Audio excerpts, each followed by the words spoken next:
बीवी को शादी के चंद सालों बाद ख्याल आया कि अगर वो अपने शौहर को छोड़कर चली जाए तो शौहर कैसा महसूस करेगा। ये ख्याल उसने एक कागज़ पर लिखा। अब मैं आपके साथ नहीं रह सकती, मैं ये घर छोड़कर जा रही हूँ। कागज़ को उसने मेज़ पर रखा और खुद बेड के नीचे छुप गई।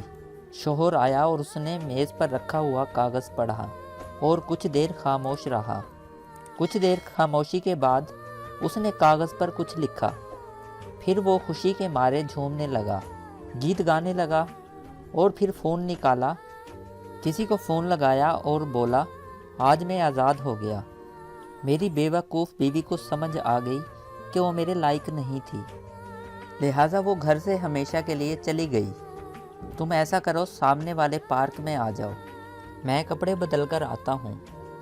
वो तैयार हुआ और मुस्कुराता हुआ बाहर चला गया।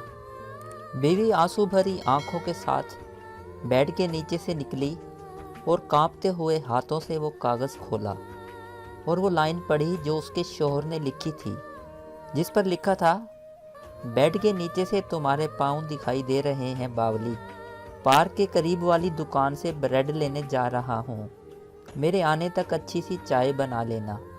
मेरी ज़िंदगी में खुशियाँ तेरे आने से हैं पगली, आधी तुझे सताने से हैं, आधी तुझे मनाने से हैं।